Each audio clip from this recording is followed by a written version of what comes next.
when you understand the game, you understand the many ways to play the game. It's like volleyball. I can serve like this, I can serve like that. But there are certain things that I cannot serve the right way because it's against regulations. Same in real estate. I can do lease option. I can do straight option. I've given a guy one time an option in 2006, given him an option to buy the building and gave him $100,000 non-refundable based on whenever he sells the building, he comes to me first. And you know what the price was going to be? Based on what the appraised value be. But we'll do 2 appraisals. He chooses one appraisal, I choose another appraisal, and then we take the average of both. In 2006, do you know when I bought the building? In 2017.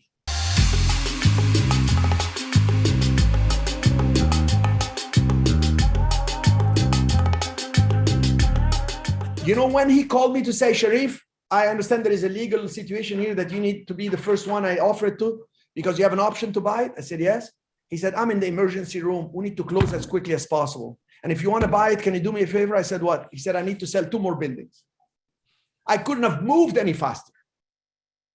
And he still died before I closed on the 3rd building. I had to buy it from his family and it got very complicated. And many people came into bed. It got very, very ugly. If I hadn't had good rapport with his son, I wouldn't have been able to close. And those 3 deals increased my personal net worth by $15 million. Remember what I said, 2006 to 2011, 2017, 2006, 2017.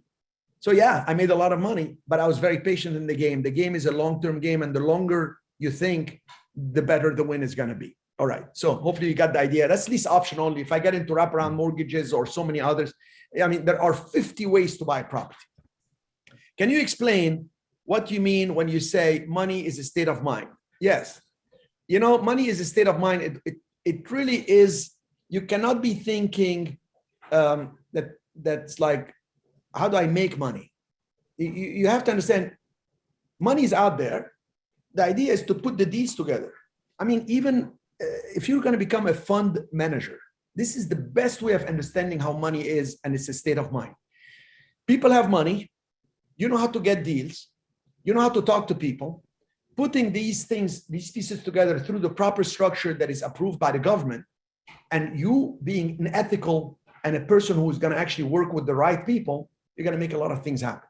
So it's a state of mind, because if you are not able to elevate your thinking to a level where you say, I can do this, I'm moving toward the goal, I'm focusing right now at what I can do at this moment to get closer to the goal incrementally and stay the course, you're not going to make it. People say, I can't manage time. You got to manage your focus and your priorities.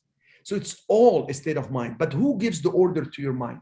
It's your spirit. How can you be thinking like, I have this thought like, you have a dog and you say, oh, I would hate for the dog to be running across the street here and then get hit by a car.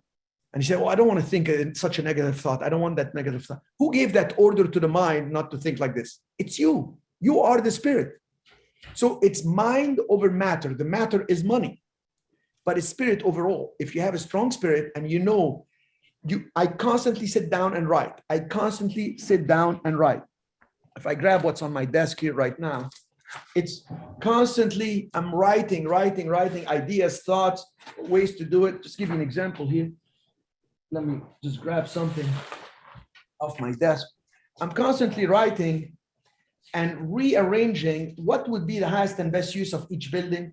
And I write sometimes on the board. I have boards and I use papers from the machines. And so, for example, look, I put my properties. Okay, so here's under Mixif. We just got these properties. We had to put $5 million. I'm looking when we're going to exit. Boom. I put in the properties in Puerto Rico. I talked to another bank to refinance.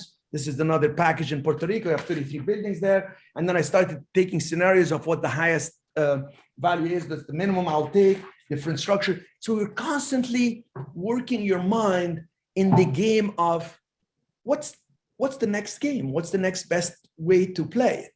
Now, if any of you play sports, nothing will bring you to present time decision-making like sports. Because you got to make the move. You got to, it's not like, let's say you're playing volleyball. You know, I like a lot of volleyball here at the beach. The ball is coming. I'm not going to sit and measure the speed of the ball, the height over the net is going to do this and it's going to, no, you're immediately using your instinctive reactions to play. But you can't have your reactions in business. You must have a strategy. And the overall strategy of a sports game is to win the game. In the real estate business, the overall strategy is to take care of the steps that are going to get you to win the game, but make it a win-win. Why do you want it to win-win? Because it's not like a sports game where there is a winner and a loser. In real estate, it's the game where everybody wins. And when you find the win-win, that's when the game just falls into place and everybody's building rapport and everybody's relaxed and everybody compromises a little. But you have that interest, they have that interest, and then you find that little sliver of agreement, and from it, you build into getting it done. And I assure you, when you do a lease with a tenant, or when you do a contract with a seller or a buyer, you're selling and they're buying, there are moments where you want to throw your arms and walk away and say, I can't believe they're asking me for this. I can't believe they're not being flexible. I already gave them this, and you really want to be nasty about it.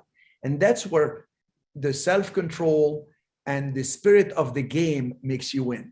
Because when you realize it's a game, you're outside the problem, looking from the outside in, giving yourself advice, and you're your own best advisor. But the minute you're inside the game and you take it too seriously, you succumb to the game's pressure, and now you're played in the game, and you wonder, how in the hell did I get here? How did I end up with this problem? How did I lose the deal? How did it sell to somebody else? How did I not buy it, etc.? So yeah, it is a state of mind. So keep your mind free and clear by writing things down and eliminating all the things that convolute your attention units. If you start a cycle of action, finish it or delegate it and follow up. Don't leave it hanging, because you'll have too much hanging. Your brain will not function for the present moment. And your entire life is based on what you do now in this moment toward the future. The more you're stuck in the past, the more problems you're carrying forward.